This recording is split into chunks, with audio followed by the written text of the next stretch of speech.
I had the knife in my hand. Blood on my knuckles. And Carlos, my brother, my best friend since we were 12, staring at me with eyes that said, "Do it. Prove you're still one of us." The alley smelled like piss and gasoline. Somewhere behind me, I could hear sirens, distant, not close enough to matter. The guy on his knees was trembling. Some dealer from the north side who'd crossed into our territory. Miguel, our shot caller, had given the order. Simple. Clean. Send a message. I'd done this before. 3 times. Maybe 4. I stopped counting after the second year. But this time, something was different. My hand wouldn't move. Hermano, Carlos whispered, stepping closer. What's wrong with you? You going soft? Soft. That word. In our world, that word was a death sentence. You go soft, you're done. You're weak. You're prey. I'd built my entire life on not being soft. I'm good, I said. My voice came out steady. Trained. I'd learned young, never let them see you crack.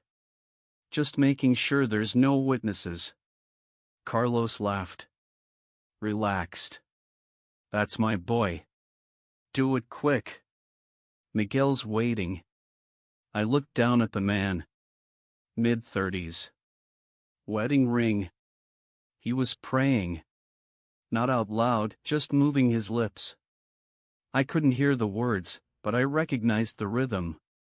Our Father, who art in heaven. And something inside my chest, something I'd buried under tattoos and scars and 15 years of gang life, broke. I heard a voice. Not out loud. Not dramatic. Just there. In my head. In my bones. Do you trust me? I didn't know who spoke. But I knew the way you know fire is hot without touching it. If I killed this man, I'd lose something I couldn't get back. I lowered the knife. He's not worth it, I said. Kicked the guy hard in the ribs. Get out. If I see you again, you're dead. He ran. Stumbled over trash bags and disappeared into the dark. Carlos stared at me. Bro, what the hell? I said he's not worth it. I wiped the blood off my hand. Miguel wants a message? We just sent one. Fear works better than bodies. Carlos didn't look convinced. But he nodded.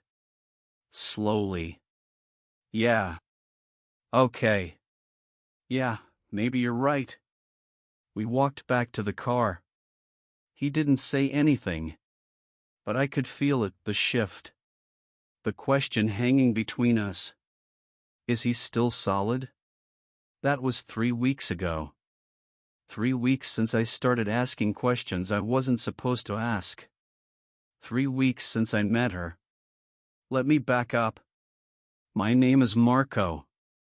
I'm 28 years old. I've been in the Diablos since I was 13. Jumped in on my 14th birthday, took a beating from 6 guys for 30 seconds straight. Didn't cry. Didn't quit. Earned my colors. My father left when I was 9. My mom worked 2 jobs just to keep us fed. My older brother, Julio, got shot when I was 11. Wrong place, wrong time, wrong colors. After that, I learned fast, the streets don't care about your story. They care about your strength. The Diablos gave me what I didn't have: brothers. Family. Protection.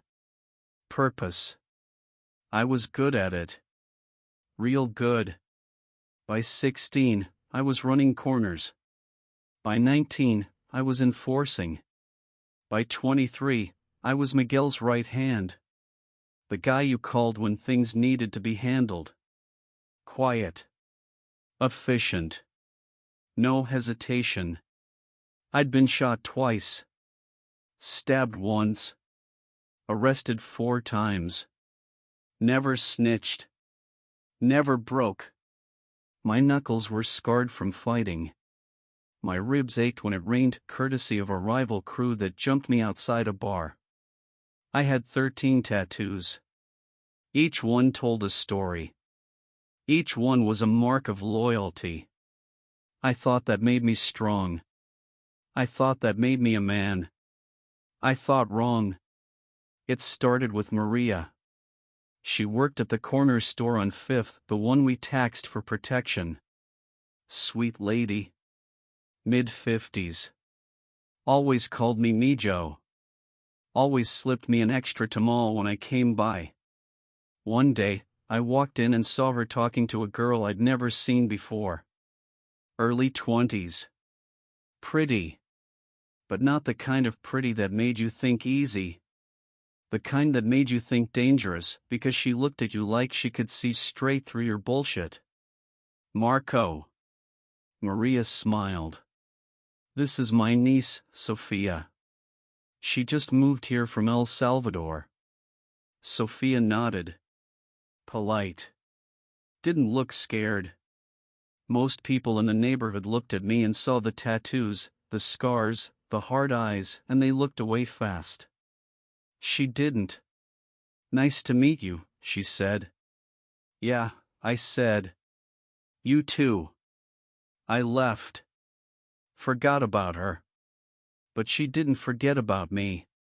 2 days later, I was sitting outside the liquor store with Carlos and Flaco, drinking beers and talking about nothing, when she walked past. She stopped. Looked right at me. Can I ask you something? She said. Carlos and Flaco started laughing. Yo, she's bold, Flaco said. I waved them off. Stood up. What? Do you ever get tired? She asked. I frowned. Tired of what? Of pretending. The question hit me like a fist. I don't know what you're talking about, I said. She smiled. Sad. Like she knew I was lying. Yes, you do. And she walked away. I couldn't stop thinking about that question. Do you ever get tired of pretending? Pretending what? That I was tough? That I didn't care? That the bodies I'd put in the ground didn't show up in my dreams? I told myself it didn't matter. I told myself she was just some church girl trying to save my soul. But the question stayed. And then I saw her again. She was handing out food in the park, sandwiches, bottles of water to the homeless guys who camped under the overpass. I watched from across the street. She wasn't doing it for show. No cameras. No crowd. Just her and a couple of other people, serving. One of the guys, I knew him, Tito, used to run with a crew before he got hooked on meth. He was crying. And Sofia just sat with him. Held his hand. Listened. I didn't understand it. In my world, weakness got you killed. Tears made you a target. You showed pain, you lost. But she wasn't treating Tito like he was weak. She was treating him like he was human. I walked over. I don't know why. What are you doing? I asked. She looked up. Smiled. Feeding people. Why? Because Jesus told us to. I laughed. Bitter. Jesus doesn't care about people like us. She stood up. Looked me dead in the eyes. Jesus died for people exactly like us.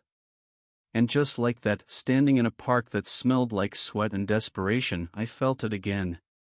That crack in the armor. That voice. Do you trust me? I left without saying anything. But I knew something was breaking inside me.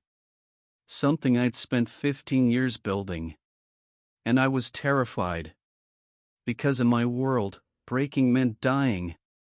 But maybe, just maybe, it meant something else. Miguel found out 2 days later. I don't know who told him. Maybe Carlos.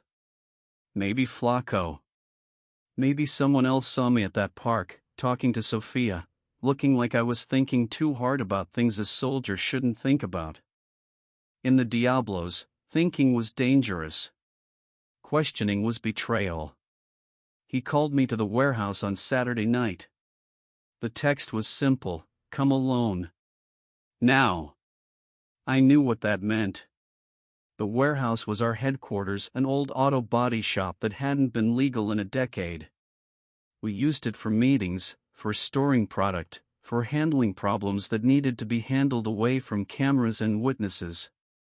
I'd been there 100 times. But that night, walking through the rusted metal door, smelling the mix of motor oil and cigarette smoke, hearing the low murmur of voices inside, my gut told me something was wrong. Miguel was sitting in the back office. He wasn't alone. Carlos was there. Flaco. Demon, our enforcer, the guy who made me look soft. And Ruiz, Miguel's cousin, the one who handled the books and never got his hands dirty but had more power than anyone admitted. They were all watching me. Miguel leaned back in his chair. He was 34, built like a bulldog, with a scar that ran from his temple to his jaw, a gift from a rival crew that didn't exist anymore. He wore a gold chain with a Virgin Mary pendant. I always thought that was funny. Praying to Mary while ordering hits. He didn't smile. Miguel never smiled unless someone was about to suffer. "Sit down, Marco," he said.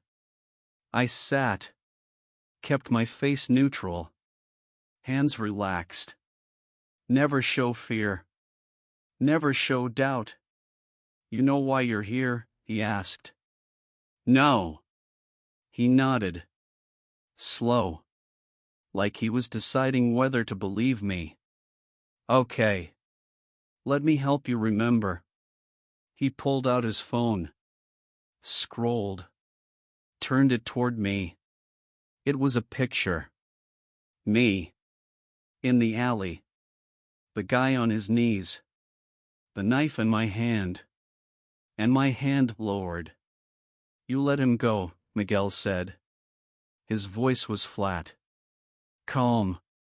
That's when you knew he was furious. "You had orders. You disobeyed."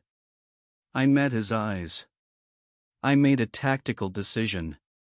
Fear is more effective than. "Don't."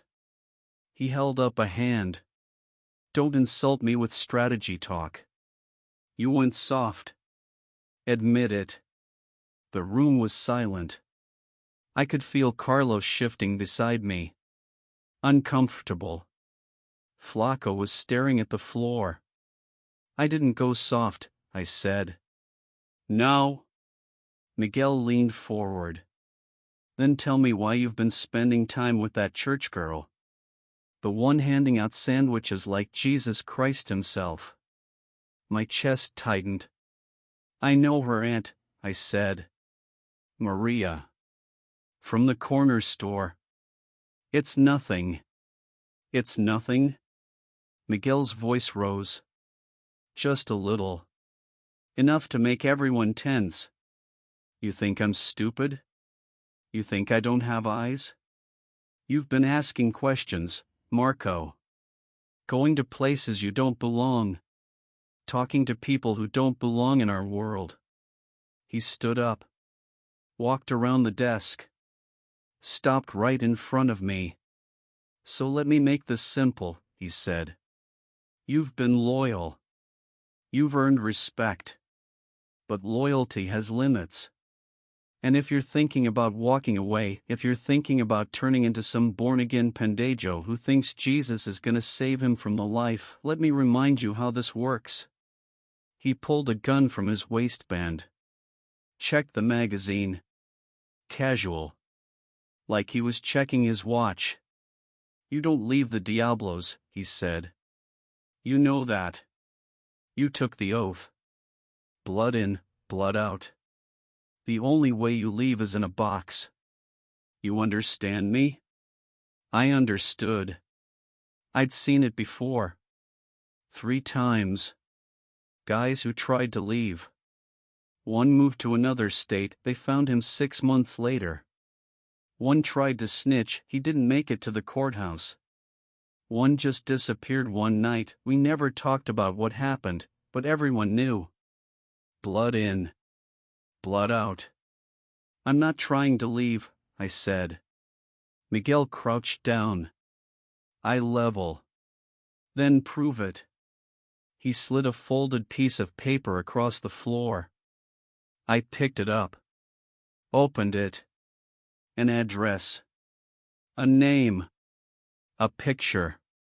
My blood went cold. It was Sofia. There's a pastor, Miguel said, standing back up. Runs a church on the east side. Small operation. But he's been talking. Telling people they can leave the life. Telling our guys they can leave. 3 of my soldiers have disappeared in the last 2 months. All of them were seen at his church. He tapped the picture. This girl? She works with him. Recruiting. Turning warriors into cowards. I stared at the paper. Sofia's face. Smiling. Laughing. Someone had taken this picture without her knowing. Here's what's going to happen, Miguel said. You're going to find this pastor. You're going to send him a message he won't forget. And you're going to start with her. What kind of message? I asked. My voice sounded distant. Like it wasn't mine. Miguel smiled. Finally. That terrible smile. The kind that makes sure no one else gets ideas about leaving. I looked up. You want me to kill her? I want you to remind everyone, including yourself, where your loyalty is. She's a problem. Problems get solved.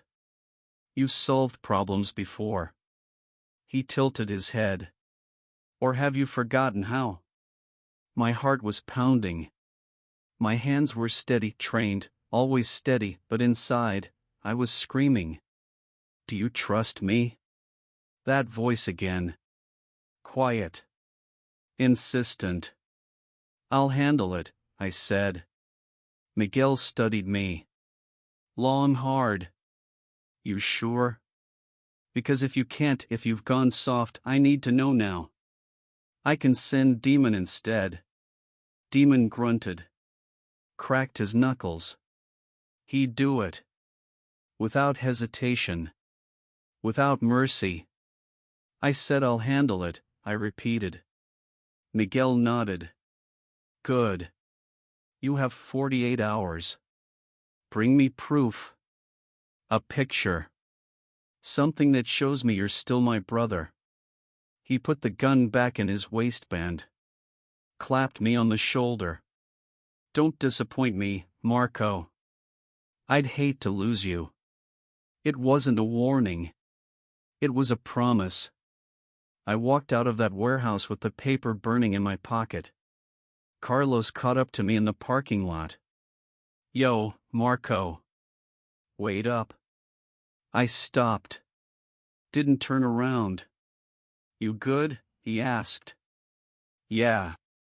You sure? Because, man, you've been different lately. I don't know what's going on, but I'm fine, I snapped. Finally looked at him. I said I'll handle it. He raised his hands. Okay. Okay. I'm just saying, be careful. Miguel's watching. And if you slip, he didn't finish the sentence. Didn't need to. I got in my car. Drove. I didn't go home. I drove to the park where I'd seen Sofia. It was empty now.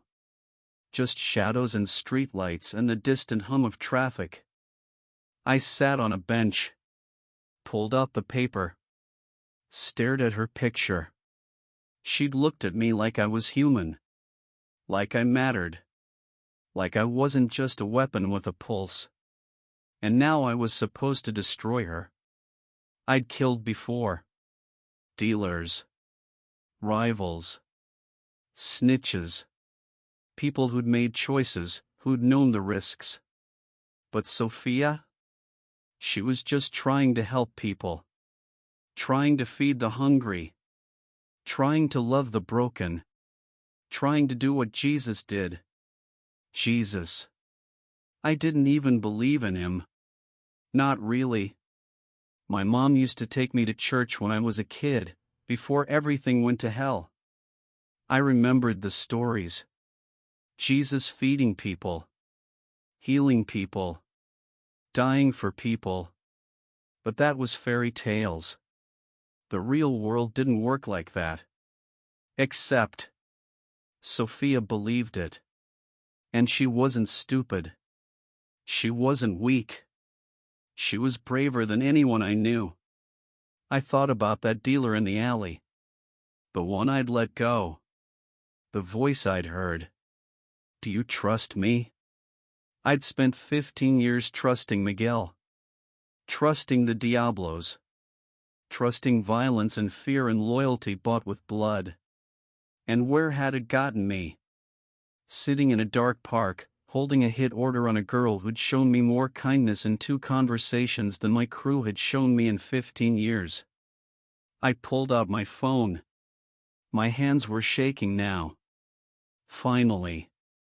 The armor cracking. I didn't know what I was doing.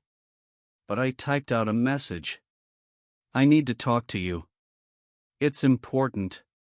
It's about the pastor you work with. You are in danger. I stared at the message.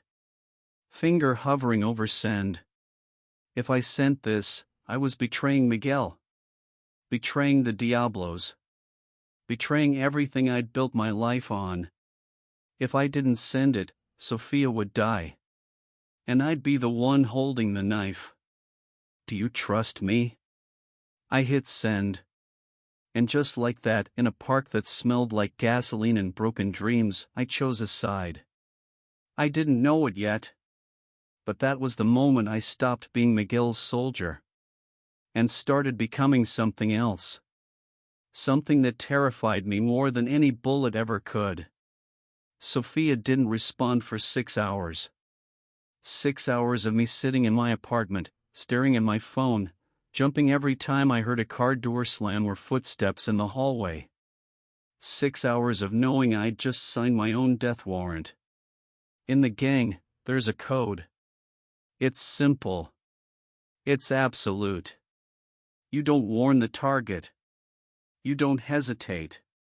You don't question orders. And you never ever choose an outsider over your brothers. I'd just broken all of it. My apartment was small. 1 bedroom. Bare walls except for a poster of Scarface and a framed picture of my mom. The furniture came with the place: a couch with cigarette burns, a table with 1 wobbly leg, a bed that creaked every time I moved. I'd lived here for 3 years. Never decorated. Never made it home. Because home meant permanence. And in my world, nothing was permanent except death. I sat on the couch. My gun was on the table. Loaded. Safety off. Just in case. Just in case Miguel figured out what I'd done. Just in case Carlos or Demon showed up to tie up loose ends. Just in case I needed to make a choice between fighting and dying. I'd been trained to fight. Trained to survive. But sitting there, in the dark, waiting for Sofia's response, I realized something. I was tired. Bone deep, soul-crushing tired. Tired of looking over my shoulder. Tired of sleeping with a gun under my pillow. Tired of wondering if today was the day someone faster, meaner, or luckier would put me down. Tired of pretending I was strong when I felt like I was drowning. Sofia had asked me if I ever got tired of pretending. The answer was yes. I'd been pretending since I was 13 years old. My phone buzzed. I grabbed it so fast I almost dropped it. Sofia, who is this? How did you get my number? I typed fast. It's Marco. From the park. Maria's friend. I need to talk to you. Face to face. It's about your pastor. People are watching him. Watching you. You're not safe. 3 dots appeared. Disappeared. Appeared again. Sofia, why are you telling me this? Good question. I didn't have a good answer. Me, because you were right. I'm tired of pretending. Long pause. Then. Sofia, meet me at the church. Tomorrow morning. 9 a.m. Come alone. And Marco? If this is a setup, God will judge you. Not me. I stared at the message. God will judge you. I didn't believe in God. Not really. But sitting there, in my apartment that smelled like stale beer and regret, I wondered if he was real, what would he think of me? I'd killed 3 men. Maybe 4. I'd hurt more than I could count. I'd sold poison to kids who looked like I did at their age. I'd built my life on violence and fear. If God was real, he'd probably want nothing to do with me. But Sofia seemed to think different. And that voice, do you trust me? It hadn't sounded angry. It hadn't sounded disgusted. It had sounded steady. Certain. Like it knew something I didn't. I didn't sleep that night. The church was in a rough part of town. Not our territory, but close. A small building that used to be a mechanic's shop. The sign out front was hand-painted, New Life Community Church, all welcome. I sat in my car across the street for 20 minutes. Watching. Making sure no one had followed me. Making sure this wasn't a trap. The neighborhood was quiet. A few people walking to the bus stop. An old man sweeping his porch. Normal life. The kind I'd forgotten existed. At 9:03, I got out of the car. Left the gun under the seat. If this was a setup, a gun wouldn't save me anyway. The church door was unlocked. I stepped inside. It smelled like coffee and old wood. There were about 20 chairs set up in rows. A small stage with a keyboard and a cross made of 2x4s. Posters on the walls with Bible verses in English and Spanish. Sofia was sitting in the front row. She wasn't alone. Next to her was a man. Late 40s. Brown skin. Gray at the temples. He wore jeans and a button-down shirt. He looked like a teacher. Or a dad. Not like a pastor. Not like the priests I remembered from childhood in their robes and their rituals. He stood up when he saw me. Smiled. You must be Marco. I'm Pastor David. I didn't move. You know who I am? Sofia told me you reached out. That you had information. His voice was calm. No fear. She also told me you're with the Diablos. My jaw tightened. And you still let me in? Of course. He gestured to a chair. Jesus didn't turn away sinners. Why would I?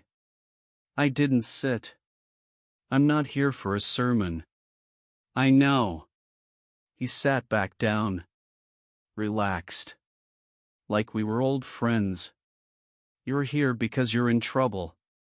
And you're trying to decide if warning us makes you a traitor or a man. He was right. I hated that he was right. Miguel wants you gone, I said. Blunt. No point dancing around it. He thinks you're stealing his soldiers. Turning them soft. He's planning to send a message. A violent one. Sofia's face went pale. But Pastor David just nodded. I figured as much. 3 men have left the gang in the last 2 months. All of them found Jesus. All of them are rebuilding their lives. He looked at me. Miguel doesn't like losing control. Control is everything to him, I said. He won't stop. He'll come for you. For Sofia. For anyone connected to this place. And he sent you to do it, Pastor David said. I didn't answer. Didn't need to. But you didn't, Sofia said quietly. You warned us instead. Yeah. I ran a hand through my hair. Which means I'm dead. If Miguel finds out. He will, Pastor David interrupted.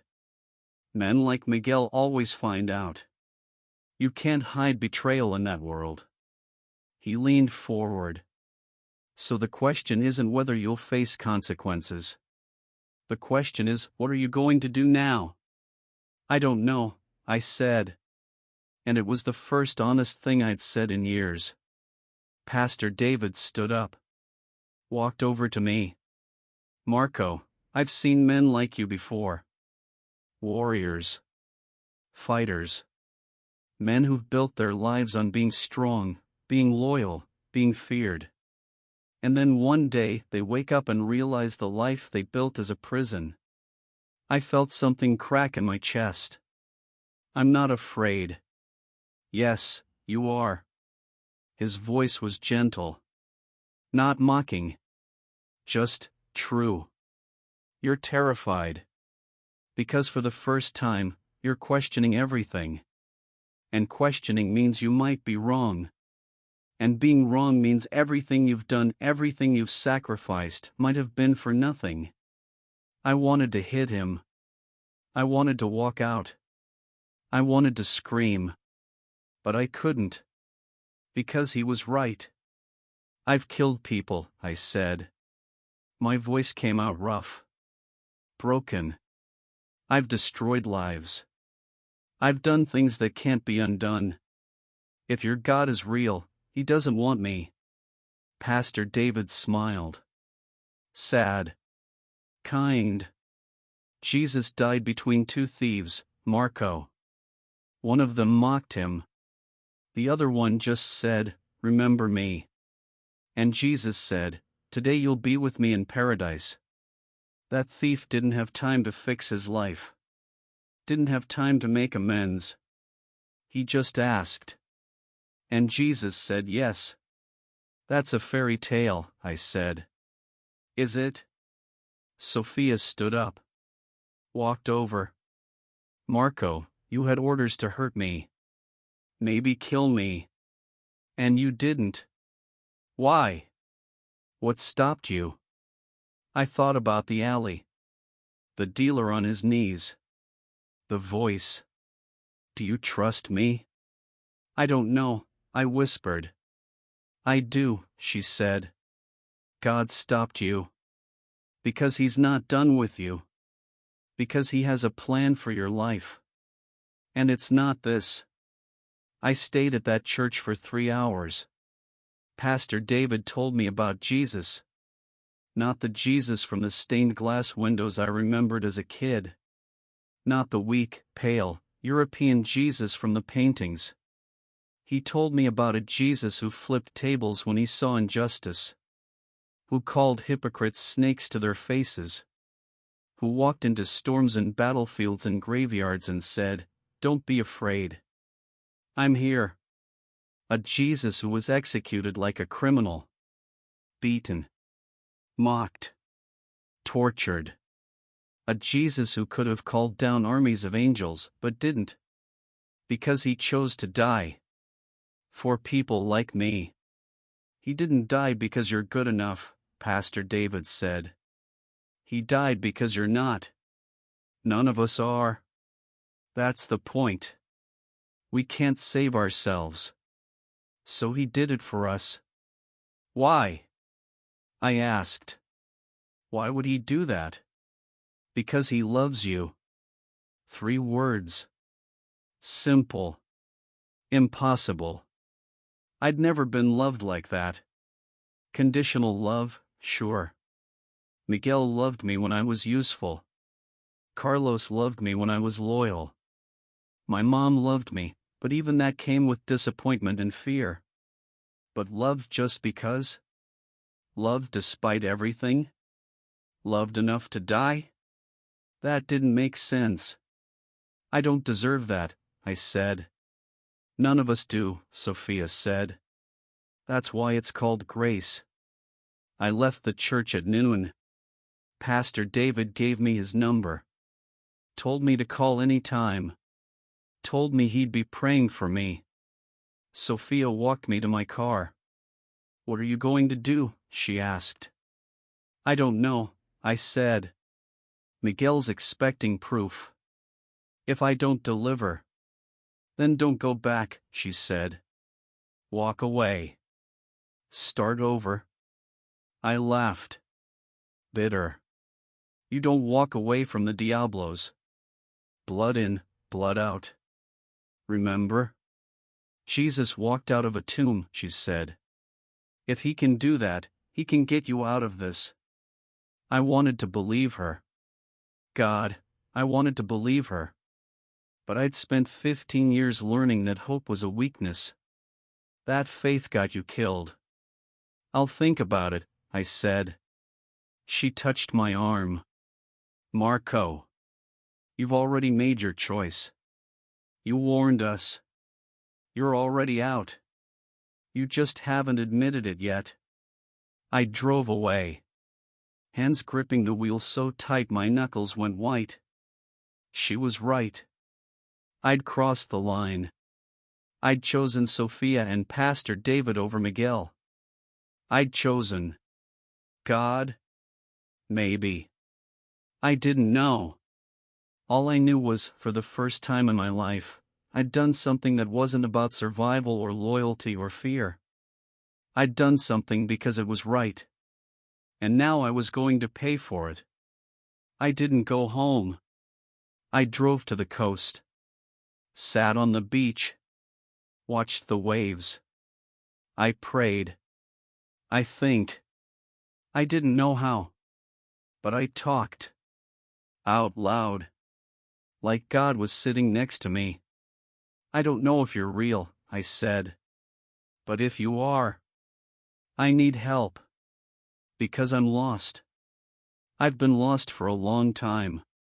And I don't know how to find my way back. The waves kept crashing. The wind kept blowing. No voice. No sign. No miracle. Just silence. And I felt more alone than I'd ever felt in my life. God, if he was real, wasn't answering. And Miguel was waiting. I didn't hear from Miguel for 2 days. 2 days of waiting. 2 days of silence that felt like torture. I went through the motions. Checked in with Carlos. Told him I was working on the problem. He didn't ask questions. Maybe he didn't want to know. But I could feel it, the suspicion. The doubt. The way he looked at me when he thought I wasn't watching. In the Diablos, doubt was contagious. And deadly. I spent those 2 days thinking about what Pastor David had said. About Jesus. About grace. About love that didn't make sense. I'd grown up Catholic, baptized as a baby, communion at 7, the whole thing. But it was ritual. Tradition. Something my mom did because that's what you did. Go to Mass. Light a candle. Pray to saints whose names I couldn't pronounce. I'd never heard anyone talk about Jesus the way Pastor David did. Like he was real. Like he was alive. Like he was here. On the 3rd day, I went back to the church. I didn't plan to. I told myself I was just driving around, clearing my head. But somehow, I ended up parked across the street again. It was Wednesday evening. Through the windows, I could see people gathering. Not many, maybe 15, 20 people. I recognized some of them. Street guys. Addicts. People from the neighborhood who looked like they'd been through hell and barely made it back. People like me. Sofia saw me through the window. She waved. I shouldn't have gone in. But I did. The service had already started. Not like the Catholic masses I remembered, no robes, no rituals, no kneeling and standing and sitting on cue. People were singing. Hands raised. Eyes closed. Some were crying. Some were smiling. They looked free. I stood in the back. Awkward. Out of place. My tattoos felt like they were burning. Everyone could see what I was. What I'd done. But no one stared. No one whispered. A few people nodded at me. Welcoming. Pastor David was on stage with a guitar. He finished the song, then opened a Bible. Tonight, we're talking about the Apostle Paul, he said. Before he was Paul, he was Saul. And Saul was a killer. I froze. He hunted Christians, Pastor David continued. Dragged them from their homes. Watched them be executed. He thought he was serving God. He thought he was doing the right thing. But really? He was serving fear. Pride. Control. He looked up from the Bible. His eyes found mine across the room. And then Jesus stopped him. Blinded him with light on a road to Damascus. And Jesus asked him a question.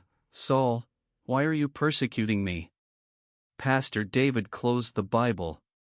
Here's what I love about that question. Jesus didn't say, why are you persecuting my followers? He said, why are you persecuting me?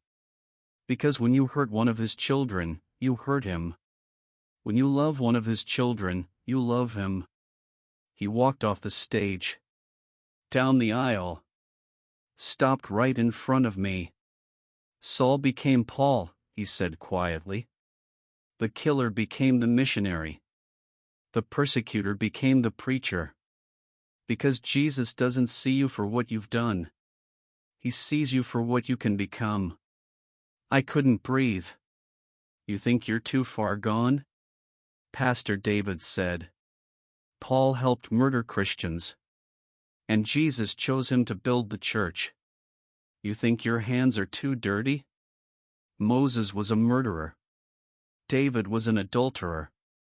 Peter denied Jesus 3 times.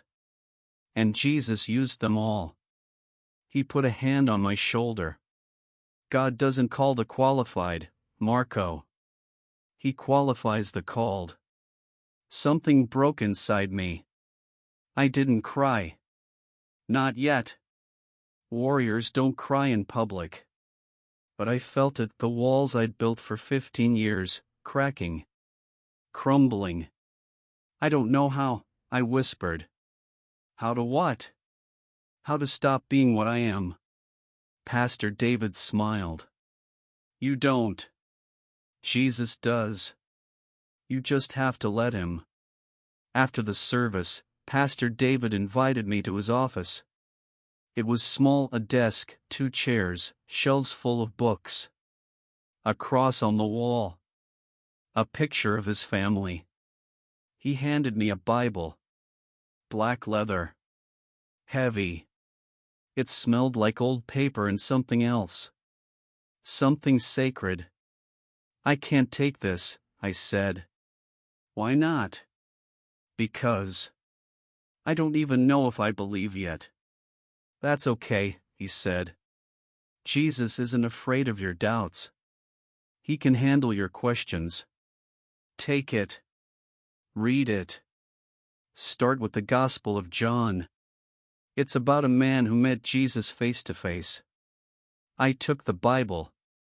It felt strange in my hands. Like holding a weapon I didn't know how to use. What happened to them?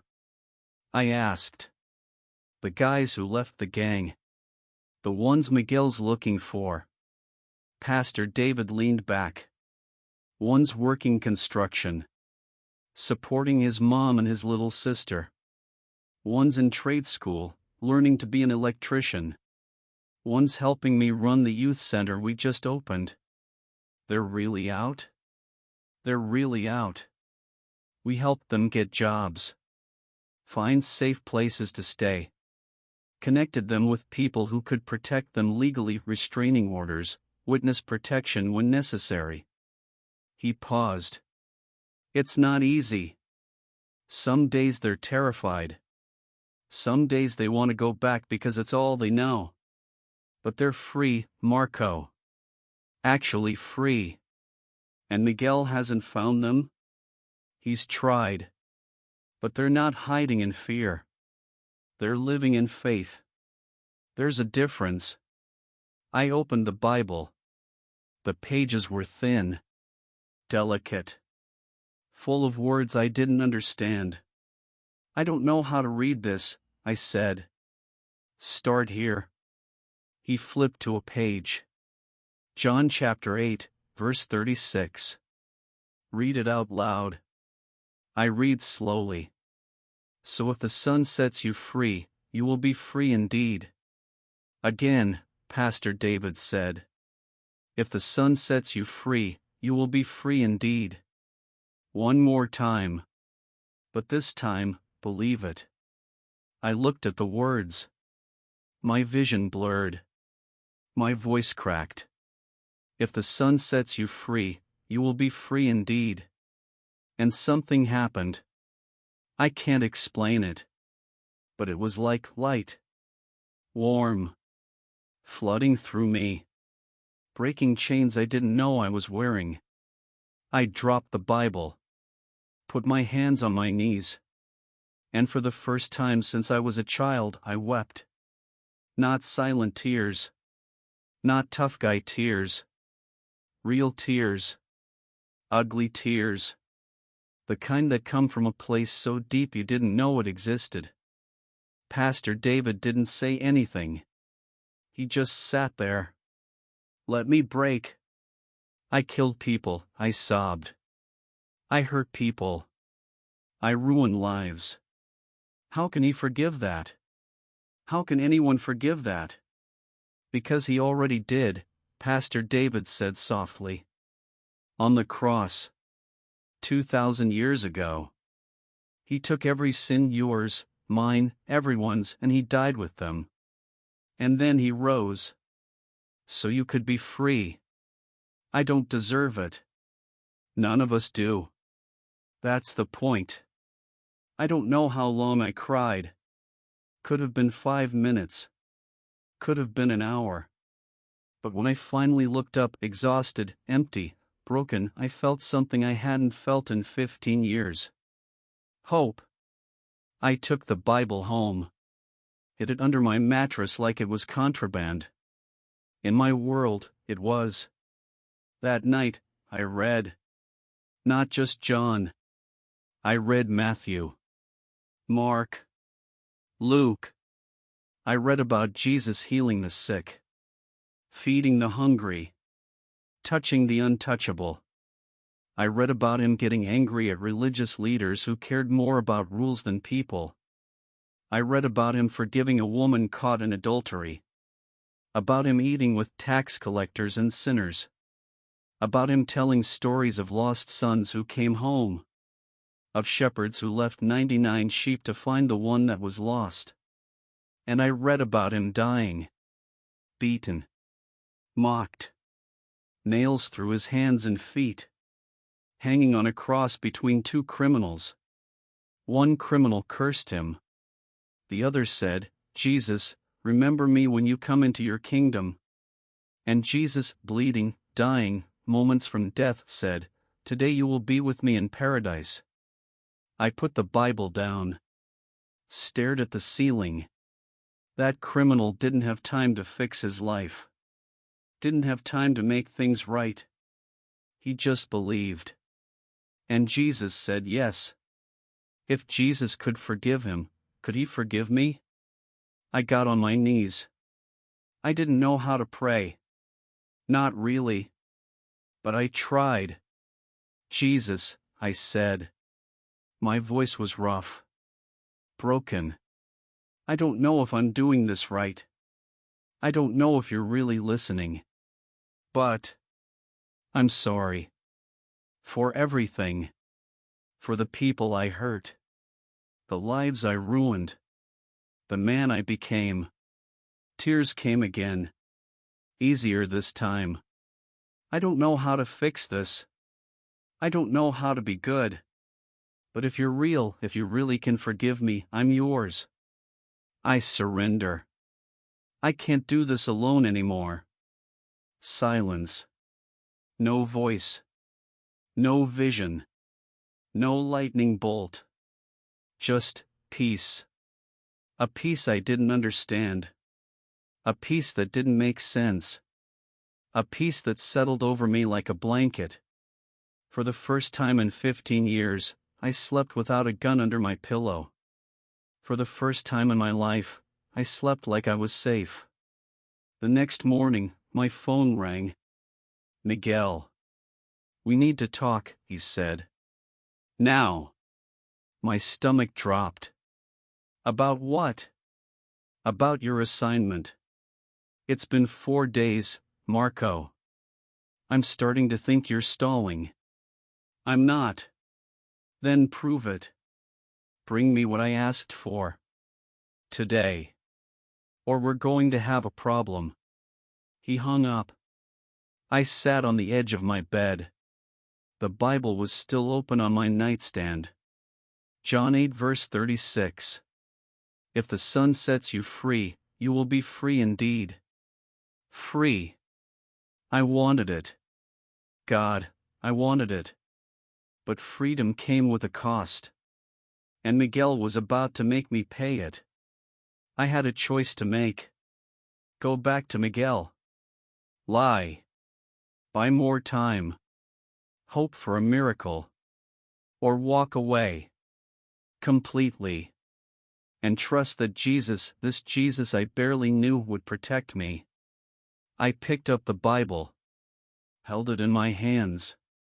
And I prayed. Jesus. I'm stepping into a war zone. If you're real, if you really meant what you said about freedom, I need you now. Because I can't do this alone. I waited. Hoping for a sign. A voice. Something. And then quiet. Certain. Undeniable, I felt it. Not a voice. A presence. Like someone was standing next to me. Strong. Steady. Unshakable. And I knew whatever happened next, I wasn't alone. I grabbed my keys. Left the gun on the table. And I drove to meet Miguel. Not as his soldier. But as a man who'd just found something worth dying for. I didn't go to Miguel. I know I said I was going to. I know I got in the car. Started the engine. Turned toward the warehouse. But I didn't make it. Something stopped me. 3 blocks from Miguel's warehouse, my car died. Just stopped. Engine cut out. Lights dimmed. Everything went silent. I tried to restart it. Nothing. The battery was fine yesterday. I'd just filled the tank. There was no reason for it to die. But it did. I sat there. Heart pounding. Looking in the rearview mirror. Expecting to see Miguel's guys pulling up behind me. Expecting this to be some kind of ambush. Nothing. Just me. Alone. On an empty street at 10 a.m. on a Thursday morning. And then I heard it. Get out of the car, Marco. The voice was clear. Audible. Like someone was sitting in the passenger seat. But no one was there. My hands were shaking. Who's there? You know who I am. I looked around. The street was empty. No one on the sidewalks. No cars passing. Jesus? I whispered. Get out. Walk. I'll show you where to go. I should have been terrified. I should have thought I was losing my mind. But instead, I felt calm. That same peace from last night. I got out of the car. The moment my feet hit the pavement, I knew which direction to walk. I didn't question it. I just knew. I walked for 20 minutes. Through neighborhoods I didn't know. Past houses and shops and parks. Not thinking. Just following. And then I stopped. In front of an abandoned church. Not Pastor David's church. This one was old. Boarded up. Paint peeling. The sign out front was faded, barely readable. St. Michael's Catholic Church, 1952. The front door was padlocked. But when I pulled on it, it opened. The lock was still there. Still clasped. But it opened anyway. I stepped inside. The church was dark. Dusty. Pews covered in cobwebs. Broken stained glass windows letting in shafts of colored light. It smelled like mildew and old incense. I walked down the center aisle. My footsteps echoed. And then I saw him. He was standing at the altar. Waiting. I can't describe him. Not really. Because every time I try, the words feel wrong. Inadequate. He wasn't white. Wasn't European. He looked Middle Eastern. Brown skin. Dark hair. Dark eyes that burned like fire but felt like home. He wore simple clothes. Linen. Dusty. Like he'd been traveling. But the way he stood, commanding. Powerful. Like a general surveying a battlefield. Like a king in his throne room. He looked at me. And I fell to my knees. Not because I decided to. Because my legs gave out. Because standing in his presence was impossible. Marco, he said. His voice. God, his voice. It wasn't loud. But it filled the entire space. Resonated in my chest. In my bones. I couldn't speak. Could barely breathe. He walked toward me. Slow. Deliberate. His footsteps didn't make sound. He stopped right in front of me. Looked down at me with those eyes that saw everything. Every sin. Every lie. Every life I'd taken. I waited for judgment. For condemnation. For him to tell me I was too far gone. Instead, he knelt. Eye level. I know what you've done, he said. My throat closed. Tears streamed down my face. I know the men you've killed. The families you've destroyed. The poison you've sold. The violence you've committed. Each word was a knife. But his voice wasn't angry. It was sad. Grieved. I know, he said again. Because I felt every bit of it. On the cross. Every sin you committed, I carried it. I bled for it. I died for it. Why? I choked out. Why would you do that for someone like me? He smiled. And it was the most beautiful and terrible thing I'd ever seen. Because I love you, Marco. I've always loved you. Even when you were running from me. Even when you were killing in my name. Even when you didn't believe I existed, I loved you. I don't deserve it. No, he agreed. You don't. But love isn't about deserving. It's about choosing. And I chose you before you were born. before you made a single mistake. I knew every wrong turn you'd take. And I still chose you. He reached out, put his hand on my shoulder. The moment he touched me, everything changed. I saw my life. All of it. Like a movie playing at light speed. I saw myself at 13.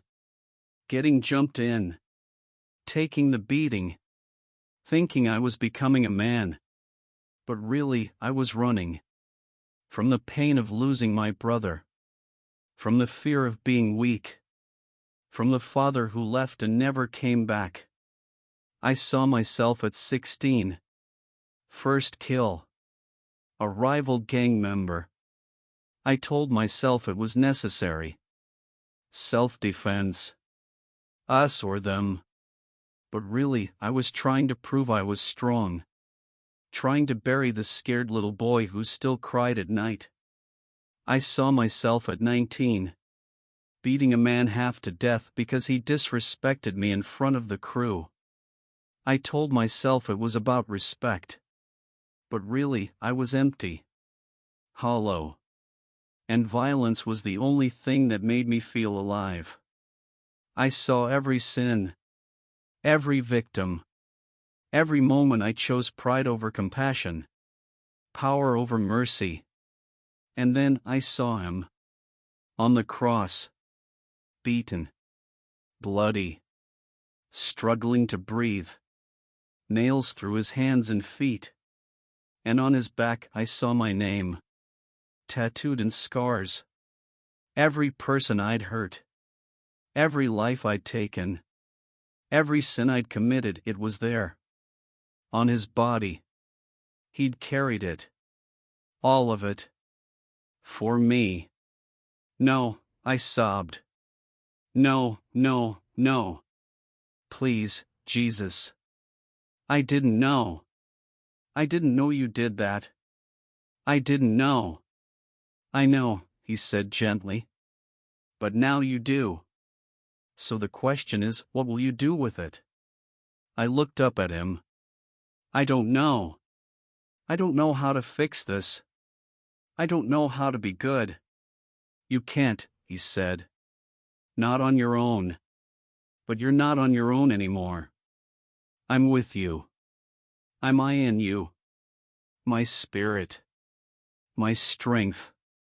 My power. He stood. Pulled me to my feet. I was shaking. Weak. But he held me steady. You were made for battle, Marco, he said. But not the battle you've been fighting. You were made to fight for the broken. The lost. The ones the world threw away. You were made to be a warrior for my kingdom. I don't know how to do that. I'll teach you. He smiled. I'm good at turning fishermen into apostles. Tax collectors into disciples. Murderers into missionaries. And gang members? He put his hand on my chest. Right over my heart. Into sons. Something broke open inside me. Not breaking apart. Breaking open. Like a dam bursting. Like chains snapping. 15 years of pain. Fear. Shame. Guilt. Anger. Violence. All of it flooding out. And in its place, light. Warmth. Life. I collapsed into him. Sobbing. Shaking. Clinging to him like a child. And he held me. The King of Kings. The Lord of Lords. The one who spoke galaxies into existence. He held me. A gang member. A killer. A man with blood on his hands. And he didn't let go. I've got you, he whispered. You're mine now. And no one, not Miguel, not the Diablos, not hell itself, can take you from me. I don't know how long we stayed like that. Time felt different. Irrelevant. But when I finally pulled back, exhausted, empty, but somehow full, he was still there. Still smiling. "What do I do now?" I asked. "You walk out of here," he said. "And you trust me. One step at a time. I'll be with you. Always. Even when you can't see me. Even when it's hard. Even when it feels like you're going to die, I'm there. Miguel's going to kill me. Maybe." Jesus tilted his head. "Or maybe I'm going to use you to save him. Either way, you win. Because even death can't separate you from me anymore." He turned to leave. Started walking toward the altar.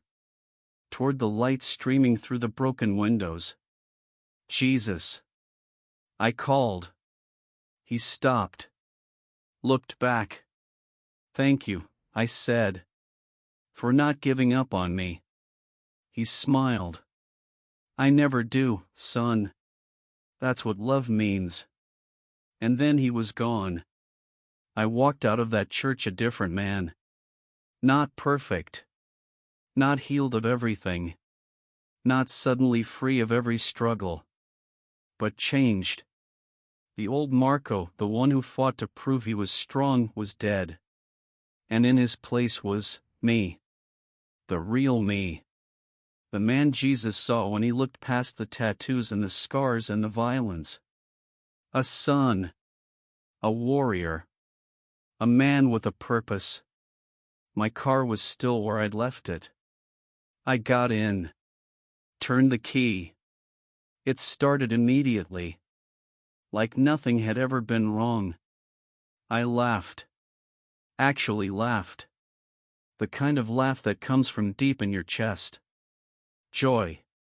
Real joy. I drove to Pastor David's church. Burst through the doors. He was in his office. He looked up. Startled. And then he saw my face. "Marco," he said slowly. "What happened to you?" "I met him," I said. "I met Jesus. Face to face." Pastor David's eyes widened. "Tell me everything." I did. Every word. Every moment. Every impossible, supernatural, beautiful second of it. When I finished, Pastor David was crying. "Welcome home, brother," he said. "Welcome to the family." Sofia came in. Saw me. Saw Pastor David. "What's going on?" "He met Jesus," Pastor David said. Sofia's hand flew to her mouth. Tears filled her eyes. "Really?" I nodded. "Really." She ran to me. Hugged me. Tight. "I told you," she whispered. "I told you he wasn't done with you." "I know," I said. "You were right. About everything." I spent the rest of the day at the church. Pastor David baptized me in a plastic pool in the back room. It wasn't fancy. Wasn't ceremonial. But when I came up out of that water, gasping, laughing, crying, I was new. Old things had passed away. All things had become new. Just like the Bible said. I knew Miguel was still out there. I knew the Diablos were still looking for me. I knew the danger wasn't over. But I wasn't afraid anymore. Because I'd met the King. And once you've met the King, everything else is just noise. Miguel found me 3 days later. 3 days of peace. 3 days of living at the church, sleeping on a cot in the back room, reading the Bible until my eyes hurt, praying with Pastor David and Sofia, learning what it meant to be a Christian. 3 days of freedom. And then reality came knocking. It was Sunday morning. The church was packed, maybe 40 people. Pastor David was preaching about David and Goliath. About facing giants with faith instead of fear. I was sitting in the third row. Eyes closed. Worshipping. Actually worshipping. Hands raised. Voice lifted. Not caring who saw me or what they thought. For the first time in my life, I wasn't performing. Wasn't pretending. I was just there. Present. Real. And then the doors burst open. Miguel walked in. He wasn't alone. Carlos was with him. Flaco. Demon. And 3 other guys I recognized from the crew. The music stopped. People turned. I heard gasps. Whispers. Fear. Miguel's eyes locked on mine. He smiled. That terrible smile. There you are, he said. Pastor David stepped forward. This is a house of God. Whatever business you have. Shut up, Miguel said. Not loud. Not aggressive. Just absolute. He pulled back his jacket. Showed the gun tucked in his waistband. I'm not here for you, Pastor. I'm here for him. He pointed at me. Every instinct I had 15 years of training screamed at me to run. To fight. To survive. But I didn't move. I stood up. Slow. Steady. Looked Miguel in the eyes. I'm not going back, I said. The room went silent. Miguel laughed. You think you have a choice? You think you can just walk away? Blood in, blood out, Marco. You took the oath. You know the rules. I know, I said. But I belong to someone else now. Who? This Jesus? Miguel spat the name like a curse. You think your Jesus is going to save you from me? You think prayer stops bullets? I think, I said carefully, that Jesus already saved me. On a cross. 2,000 years ago. And whatever you do to me today, it doesn't change that. Carlos stepped forward. Marco, man, don't do this. Just come back. We can work this out. Miguel's willing to. I'm not, Miguel interrupted. He pulled out his gun.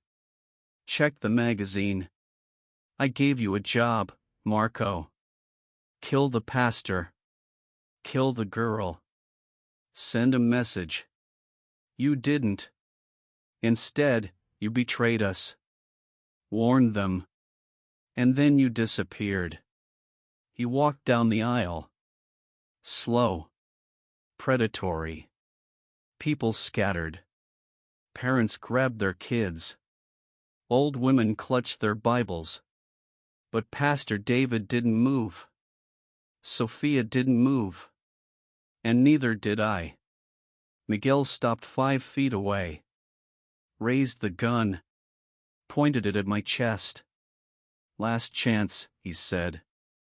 Renounce this Jesus. Come back. Prove your loyalty. Or I end this right here. I looked at the gun. Then at Miguel. Then at the people behind me, terrified, watching, waiting. And I thought about Jesus. In that abandoned church. Kneeling beside me. Saying, I've got you. You're mine now. I took a deep breath. Then pull the trigger, I said. Because I won't deny the only one who never betrayed me. Miguel's face twisted. Rage. Pure rage. You think I won't? I think, I said quietly, that even if you do, I win. Because Jesus promised me eternal life. And you? I looked him in the eyes. You're still a slave. To fear. To pride. To violence. I was like you. And I was miserable. But I'm free now. Actually free. Free? Miguel laughed. Bitter. You're about to die. That's not freedom. Yes, I said. It is. He pulled the trigger. Click. Nothing. Miguel's eyes widened. He looked at the gun. Pulled the trigger again. Click. Again. Click. Again. Again. Again. 6 times. 6 pulls. 6 misfires. The gun was loaded. I could see the rounds in the magazine. But it wouldn't fire. Miguel's hand was shaking now. He lowered the gun. Stared at it. Then at me. What did you do? He whispered. I didn't do anything, I said. But he did.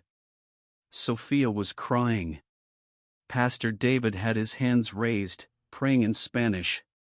And I felt him. Jesus. Right there. Standing beside me. Invisible to everyone else. But real. So real. Tell him, Jesus whispered. Miguel, I said. Jesus is giving you a chance. Right now. You can keep fighting him. Keep running. Keep destroying lives, including your own. Or you can surrender. Like I did. And find out what real strength looks like. Miguel backed up. His face was pale. Sweat on his forehead. This isn't over. Yes, it is, I said. For me, anyway. I'm done fighting your war. I'm fighting for a different king now. Miguel and his crew left. Didn't say another word. Just turned and walked out. The moment the doors closed, I collapsed. Not from fear. From relief. From exhaustion. From the weight of what had just happened. Pastor David caught me. Held me up. Marco, you're okay. You're okay. He tried to kill me, I said. Laughing. Crying. He pulled the trigger 6 times and God stopped him, Pastor David finished. Do you understand what you just witnessed? God performed a miracle. Right here. Right now. In front of 40 witnesses. The church erupted. People were praising. Shouting. Crying. Someone started singing. Others joined in. And I just sat there. On the floor. Shaking. Overwhelmed. Sofia knelt beside me. You're the bravest man I've ever met, she said. I'm not brave, I said. I'm terrified. But Jesus. He was there. I felt him. Standing right next to me. He was, she said. We all felt it. Pastor David helped me to my feet. Miguel's going to come back. You know that, right? He's not going to let this go. I know, I said. But it doesn't matter. Because Jesus promised me even death can't separate me from him. So what's left to be afraid of? Pastor David smiled. Proud. Nothing, brother. Absolutely nothing. Miguel didn't come back that day. Or the next. But he sent a message. Carlos called me. I almost didn't answer. But something told me to. Marco, Carlos said. His voice was quiet. Strained. I need to see you. Alone. Why? Because, he paused. Because I need to know if it's real.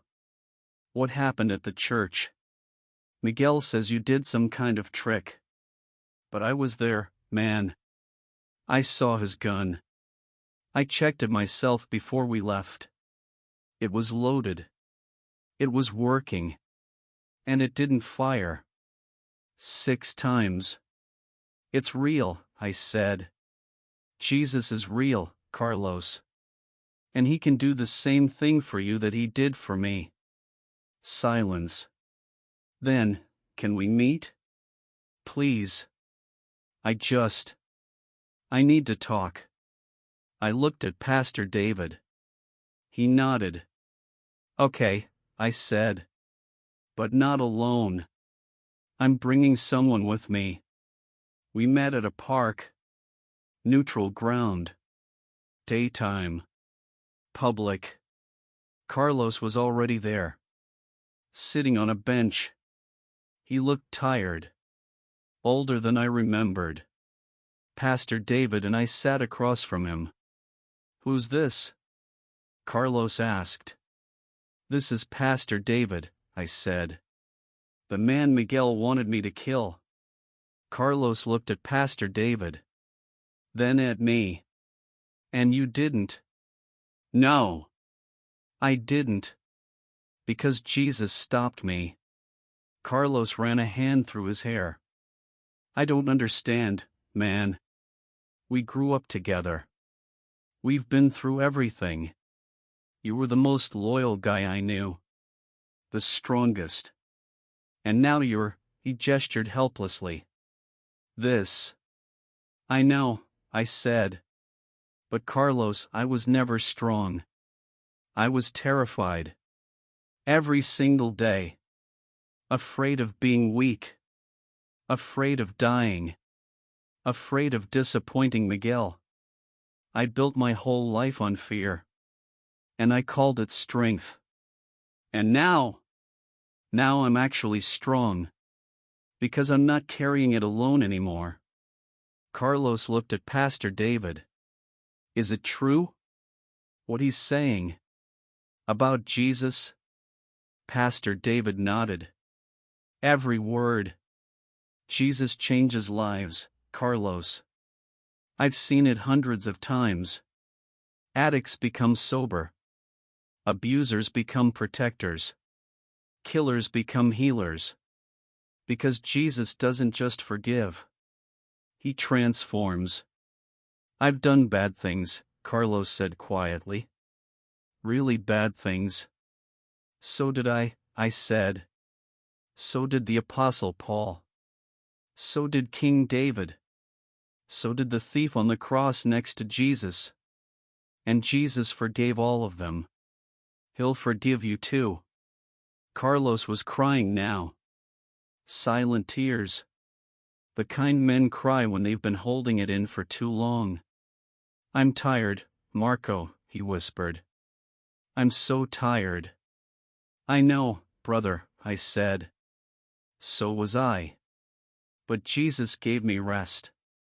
Real rest. And he can give it to you too.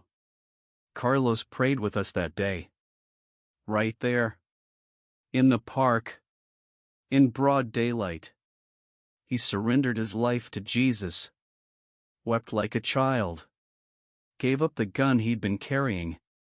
Told us everything, the hits, the deals, the violence. And Pastor David told him the same thing he'd told me, you're forgiven. Completely. Now let's figure out how to get you out safely. We helped Carlos disappear. Changed his phone number. Got him a job through the church's network. Set him up in a safe house 2 hours away. Miguel found out within a week. And he was furious. The attack came on a Thursday night. I was at the church. Leading a Bible study for new believers. Teaching them about spiritual warfare. About putting on the armor of God. Ironic, really. Because I was about to experience it firsthand. Someone threw a brick through the window. It had a note attached. You're stealing my soldiers. Now I'm coming for yours. Pastor David called the police. But we all knew the police couldn't stop this. This was spiritual. This was warfare. We need to pray, Pastor David said. So we did. All 15 of us. We prayed for protection, for wisdom, for courage. And then we waited. Miguel came at midnight. He didn't come alone. He brought 10 guys. Armed. Angry. Dangerous. They surrounded the church. Pounded on the doors. Shouted threats. Inside, we were terrified. Some people wanted to run. Others wanted to call for help. But I felt that presence again. Jesus. Right there. Go outside, he said. Face them. I'm with you. Are you crazy? I whispered. Do you trust me? That question again. The one that started everything. Yes, I said. I trust you. I stood up. Walked to the door. Marco, what are you doing? Pastor David hissed. What I'm supposed to do, I said. I opened the door. Miguel was standing there. Gun in hand. His crew behind him. You just can't stop, can you? He said. First you betray me. Then you steal Carlos. Now you're building an army against me. I'm not building an army, I said. I'm showing men there's a better way. By turning them weak. By setting them free. Miguel raised his gun. This time it fired. The shot echoed through the night. People screamed. But the bullet didn't hit me. It hit the door frame. 6 inches to my left. Miguel stared at his hand. At the gun. I aimed at your chest, he whispered. I know, I said. But he moved it.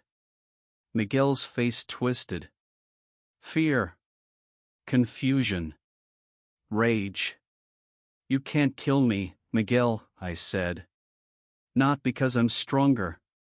But because God won't let you. Not until my work here is done. So you have 2 choices. Keep trying and keep failing. Or surrender. And find out why I'm willing to die for this Jesus. For a long moment nobody moved. And then Miguel lowered his gun. This isn't over, he said. Yes, I said. It is. You just don't know it yet. He turned. Walked away. His crew followed. And I stood there alive, breathing, untouched, knowing I'd just witnessed another miracle. Miguel disappeared after that night. Not literally. He was still out there. Still running the Diablos. Still controlling territory. Still destroying lives. But he stopped coming after me. Word on the street was he'd told his crew I was cursed. That I had some kind of dark magic protecting me. That anyone who touched me would face the same curse. He was right about the protection. Wrong about the source. It wasn't magic. It was Jesus. And his protection didn't just cover me. It covered everyone in the church. Over the next 6 months, everything changed. Carlos wasn't the only one who left the gang. 3 more guys followed. Then 5. Then 8. Miguel's empire was bleeding. And he knew why. He couldn't fight bullets that wouldn't fire. Couldn't fight guns that missed impossible shots. Couldn't fight a God he didn't believe in but couldn't deny. So he did the only thing he could do. He tried to discredit us. He spread rumors. Told people we were snitches. That we were working with the cops. That we were weak, pathetic, brainwashed. Some people believed him. Some people called us traitors. Some people threatened us. But more people came to the church. Because they'd seen what happened. They'd heard the stories. 6 misfires. A bullet that moved mid-flight. Gang members walking away from the life and living to tell about it. They wanted what we had.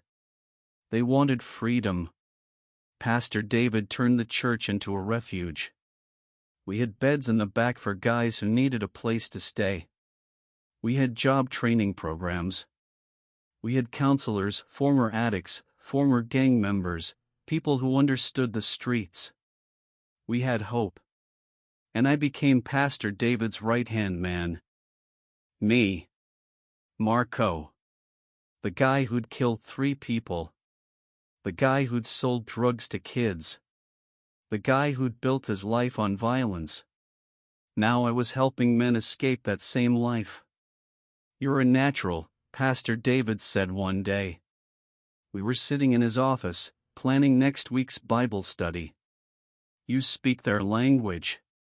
You've walked their path. They trust you." "I don't feel natural," I said. "Half the time I don't know what I'm doing." "Good," he said. "That means you're relying on Jesus instead of yourself. That's exactly where he wants you." Sofia brought us coffee. She smiled at me. That same smile from 6 months ago. The one that said, "I told you so." "What?" I said. "Nothing," she said. "Just, I'm proud of you." "Don't be," I said. "I'm just doing what Jesus did for me. Showing up. Loving people. Telling the truth. That's exactly why I'm proud," she said. But not everyone was happy. Miguel's second-in-command, a guy named Viper, started targeting the guys who'd left. Threatening their families. Burning their cars. Making it clear leaving came with a price. One night, he caught up with Carlos. Carlos was walking home from work. Construction job. Honest money. Clean hands. New life. Viper and 2 others jumped him in an alley. They beat him. Bad. Broke his ribs. Fractured his jaw. Left him bleeding on the pavement. He called me from the hospital. "Marco," he could barely speak. "They're not going to stop. They're going after everyone who left. We're not safe." I felt the rage rising. The old Marco. The fighter. The enforcer. Every instinct screaming at me to grab a gun and handle this the old way. But then I heard his voice. "Trust me. This is my battle, not yours." "I know," I said to Carlos. "But we're not going to fight them their way. We're going to fight them God's way." "How?" "Prayer. Faith. And the truth." I called Pastor David. Told him what happened. He called the other pastors in the network, 5 churches across the city, all working to help men leave gang life. That Sunday, we held a joint service. Over 200 people packed into our little church. Former gang members. Their families. People from the neighborhood. And we prayed. We prayed for protection. We prayed for justice. We prayed for Miguel and Viper and every member of the Diablos, that Jesus would break through their hardness and show them the truth. We prayed warfare prayers. Ephesians 6. Binding the enemy. Declaring God's authority over the situation. And something shifted. You could feel it in the room. The atmosphere changed. Like a weight lifting. Like chains breaking. "They can't touch us," Pastor David said. "Not because we're strong, but because we belong to the Most High God. And He fights for His children." 2 days later, Viper got arrested. Caught in a raid. Drugs, weapons, money. The cops had been watching him for months. And on that Tuesday morning, they moved in. He was looking at 15 years minimum. Miguel lost his second-in-command. and 3 other high-ranking members got caught in the same sweep. The Diablos were crumbling. And I knew it wasn't coincidence. It was God. Moving. Working. Fighting battles we couldn't see. Do you see what he's doing? Pastor David said. We prayed. He acted. He's dismantling their organization without us lifting a finger. So what do we do now? I asked. We keep reaching them, Pastor David said. Because Miguel is still out there. And he's still lost. And Jesus wants him too. That's when I made the decision. I was going to go see Miguel. Are you insane? Sofia said when I told her. He tried to kill you. Twice. I know, I said. But Jesus told me to go. He said it's time. Time for what? Time to offer him the same thing he offered me. Forgiveness. Freedom. A way out. Pastor David was quiet for a long moment. Then he nodded.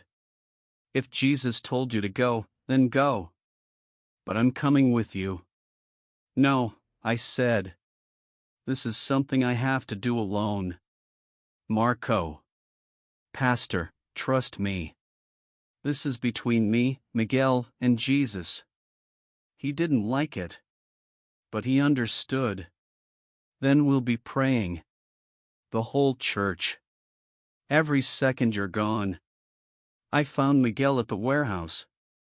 Same place we'd had our last confrontation. Same office. Same chair. But he looked different. Older. Tired. The weight of leading a dying empire was crushing him. His guys were gone. It was just him. Sitting in the dark. Gun on the desk. I wondered when you'd come, he said. Didn't look surprised to see me. I'm not here to fight, I said. I know. If you were, you'd be dead already. He gestured to the gun. But I'm tired, Marco. Tired of fighting. Tired of this war. Tired of watching everything I built fall apart. I sat down across from him. It doesn't have to. What do you mean? You can walk away. Like I did. Like Carlos did. Like 15 other guys did. You can surrender. He laughed. Bitter.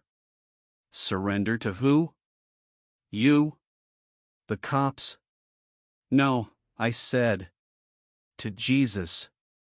His face hardened. Don't start with that. Miguel, listen to me. I leaned forward. You saw what happened.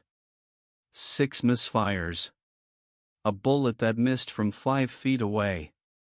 Your second-in-command arrested the same week we prayed. You think that's coincidence? You think I'm that lucky? I think you made a deal with someone, he said. I did, I said. But not who you think. I made a deal with the King of Kings. I gave him my life. And he gave me freedom. Real freedom. Not the fake freedom we thought we had in the streets. Actual freedom. Miguel stared at me. You really believe that? I know it, I said. Because I lived it. I was you, Miguel. Angry. Controlling. Terrified of losing power. Building an empire on fear. And I was empty. You know I was. You saw it. He didn't answer. But his jaw clenched. You're empty too, I said quietly. You've been empty for years. And no amount of money or respect or soldiers is going to fill it. Only Jesus can do that. Jesus, Miguel spat. Jesus is for weak men. No, I said. Jesus is for strong men who are brave enough to admit they need help. Weak men pretend they don't need anyone. Strong men surrender to something greater than themselves. Miguel picked up the gun. For a second, I thought he was going to shoot me. But he didn't. He set it back down. Slowly. I can't do what you did, he said. Too many people depend on me. Too many enemies waiting for me to slip. If I walk away, I'm dead. Maybe, I said. Or maybe Jesus will protect you like he protected me. But either way, you'll be free. Actually free. And isn't that worth the risk? Miguel closed his eyes. Get out, Marco. Miguel. Get out. He stood up. Slammed his hands on the desk. I don't want to hear it. I don't want your Jesus. I don't want your freedom. I want you gone. Now. I stood up. Walked to the door. Stopped. When you're ready, I said, Jesus will be waiting. Just like he waited for me. And the offer doesn't expire. No matter how far you run. No matter how much blood is on your hands. He'll be there. I left. I didn't see Miguel again for 3 months. But I prayed for him every day. So did the church. We put his name on our prayer list. We interceded for him. We asked Jesus to break through. And then one Sunday morning he walked through the church doors. Not with a gun. Not with his crew. Alone. He stood in the back. Arms crossed. Face hard. But he stayed. Pastor David was preaching about the prodigal son. About a father who waited for his wayward son to come home. About a father who ran to embrace him. About a father who threw a party because what was lost had been found. When the sermon ended, Pastor David gave an altar call. If you're here today and you're tired, he said, if you're empty. If you're running. If you've done things you think are unforgivable, come. Jesus is here. And he's ready to welcome you home. Miguel didn't move. But tears were streaming down his face. I walked to the back. Stood beside him. It's okay, brother, I whispered. He's waiting for you. Miguel looked at me. How can he forgive me? After everything I've done? The same way he forgave me, I said. Because he doesn't see what you've done. He sees what you can become. Miguel broke. 15 years of hardness. 15 years of pride. 15 years of violence. All of it shattered. He walked down that aisle like a dead man coming back to life. And when he knelt at the altar, when he prayed, sobbing, surrendering, the entire church erupted in worship. Because the impossible had happened. The gang leader who ordered my death had become my brother. That was 3 years ago. 3 years since Jesus met me in that abandoned church. 3 years since I walked away from the Diablos. 3 years since I learned what real strength looks like. And my life today? It's nothing like I imagined. It's better. I'm still at the church. But now I'm not just helping Pastor David, I'm a pastor myself. Pastor Marco. Still sounds weird when people call me that.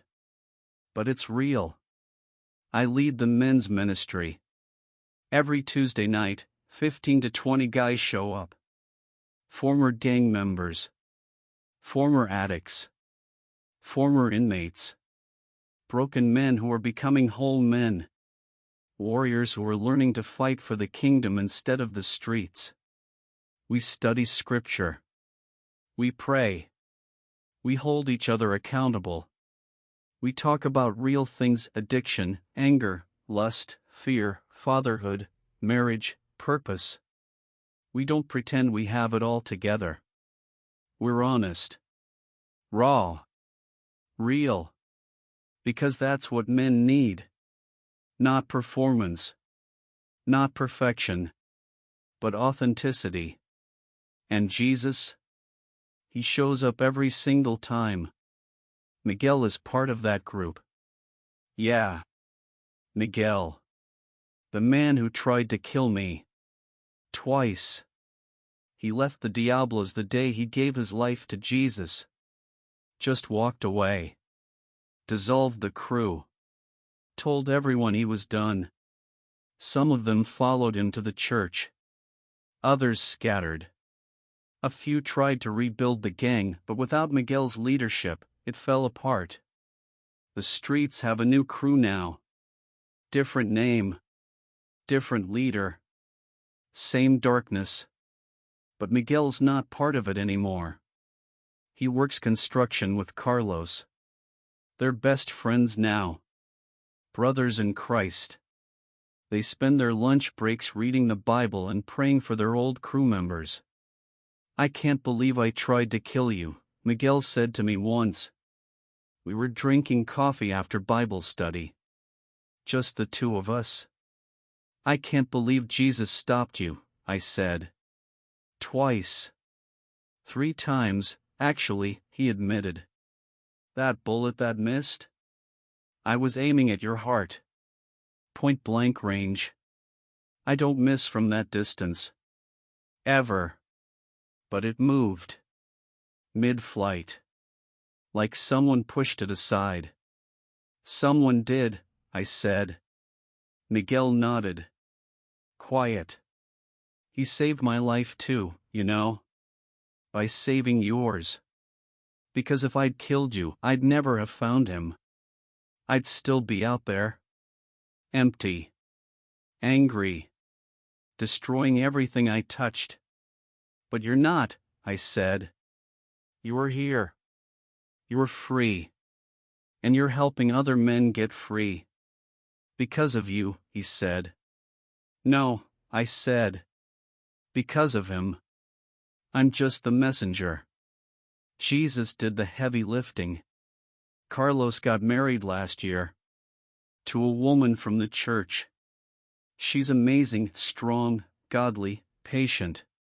She knew his past. Knew what he'd done. And she loved him anyway. I was his best man. Standing at that altar, watching him take his vows, seeing the tears in his eyes, I thought about that night in the alley. When I let that dealer go. When I heard the voice, "Do you trust me?" That one decision. That one moment of obedience. It saved Carlos's life. Because if I'd gone through with the hit, Carlos would have stayed in the gang. And he'd probably be dead by now. Or in prison. Or still destroying his life one day at a time. But instead, he's married. Sober. Clean. Working an honest job. Leading a Bible study for young men. All because Jesus intercepted me in that alley. Sofia and I got married 6 months ago. Yeah. Sofia. The girl who asked me if I was tired of pretending. The girl who looked at me and saw a man instead of a monster. She's my wife now. My partner. My best friend. We work together at the church. She runs the women's ministry, helping women escape abuse, addiction, trafficking. Showing them they're valued. Loved. Worth fighting for. And I lead the men, teaching them to be protectors, providers, servant leaders. Teaching them what biblical masculinity actually looks like. Not domination. Not control. Not violence. But strength under control. Power used to protect. Leadership that serves. We're building families. Healthy families. In a neighborhood that's seen too much brokenness. And it's working. My mom came to church last month. I hadn't seen her in 4 years. Not since I joined the gang. She'd tried to stay in touch. Called. Texted. Begged me to leave that life. But I'd pushed her away. Told her I didn't need her. Told her I was fine. I wasn't fine. And she knew it. When she heard I'd left the Diablos, when she heard I'd become a Christian, a pastor, a married man, she didn't believe it at first. People don't change like that, she told Sofia on the phone. Not men like Marco. Jesus does, Sofia said. Come see for yourself. So she came. She sat in the back. Arms crossed. Skeptical. Waiting for the catch. Waiting for me to slip back into the old Marco. But when I walked on stage, when I opened the Bible and started teaching about the God who redeems broken men, she started crying. After the service, she ran to me. Grabbed me. Held me so tight I could barely breathe. My son, she sobbed. My son is back. Thank you, Jesus. Thank you. I'm sorry, Mama, I whispered. I'm so sorry for everything. For the pain I caused you. For the years I wasted. Shoo, she pulled back. Looked at me. Touched my face. You're here now. That's all that matters. You're here. And you're alive. And you're serving God. I prayed for this for 10 years. And God answered. She comes every Sunday now. Sits in the front row. Worships with her hands raised. Prays for the men in my Bible study by name. She got her son back. And I got my mother back. But it's not all easy. Some days, I struggle. The old thoughts creep in. The old anger. The old pride. I see guys from my old crew on the streets, the ones who didn't leave, who didn't find Jesus, and I feel the pull. The temptation to go back. To prove I'm still tough. Still dangerous. But then I remember. I remember Jesus in that church. His hand on my shoulder. His voice, you were made for battle. But not this battle. I'm still a warrior. I'll always be a warrior. But now I fight for souls. For families. For freedom. And that battle? It's harder than anything I faced in the streets. Because the enemy isn't flesh and blood. It's spiritual. It's darkness. It's lies that sound like truth and chains that feel like freedom. But I'm not fighting alone. Jesus fights with me. Through me. For me. And I've learned when he fights, we win. Last week, a 17-year-old kid walked into the church. Tattoos on his neck. Colors on his shirt. Gang signs in his walk. He sat in the back. Didn't participate. Just watched. After the service, he came up to me. You really used to run with the Diablos, he asked. Yeah, I said. And you really left? Yeah. Why? I looked at this kid, this younger version of me, and I saw it. The fear behind the bravado. The pain behind the pride. The desperate search for belonging. Because I was tired of pretending I was strong, I said. And I met someone who showed me what real strength looks like. Who? Jesus. He scoffed. Man, Jesus is for punks. I smiled. That's what I thought too. Until he stopped 6 bullets from hitting me. Until he changed my life. Until he gave me a purpose worth dying for. The kid stared at me. That's real? The story about the bullets? Completely real. Ask anyone who was there. Ask Miguel, he's the one who pulled the trigger. Miguel? From the Diablos? Yeah. He's here too. Gave his life to Jesus. Changed everything. The kid looked around, like he was deciding whether to run or stay. I don't know, man, he said. My crew's all I got. If I leave.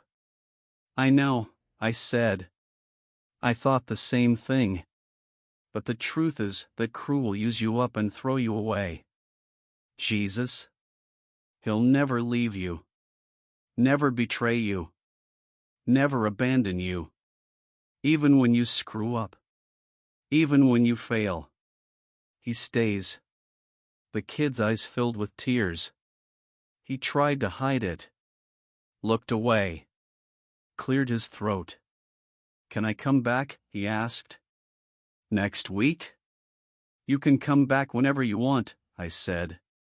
The door's always open. And so is the invitation. He left. But I know he'll be back. Because I saw it in his eyes. That same crack in the armor. That same hunger for something real. Jesus is calling him. And when Jesus calls, he doesn't give up. So here's my life now. I wake up next to my wife. We pray together. Read scripture together. Plan our day together. I work at the church. Counsel men. Led Bible studies. Preach occasionally. Visit guys in prison. Attend funerals for brothers who didn't make it out. Celebrate with brothers who did. I have dinner with my mom every Sunday. She cooks tamales and tells me stories about my childhood. She prays over me. Blesses me. Reminds me how far God has brought me. I hang out with Miguel and Carlos. We watch football. Talk about our struggles. Hold each other accountable. Pray for each other. I'm not rich. I don't drive a fancy car. I don't have power or status or reputation. But I'm free. Actually, completely, genuinely free. Free from fear. Free from violence. Free from the need to prove myself. Free from the chains I wore for 15 years. And that freedom? It's worth more than anything I had in the streets. Brothers, if you're watching this, this is for you. Maybe you're in a gang. Maybe you're dealing. Maybe you're fighting every day just to survive. Maybe you've done things you think are unforgivable. Maybe you've hurt people. Destroyed lives. Made choices you can't take back. I get it. I've been there. But listen to me, Jesus is calling you. Right now. Right where you are. With all your scars and all your sins and all your shame. He's calling you. Not to make you weak. To make you strong. Real strong.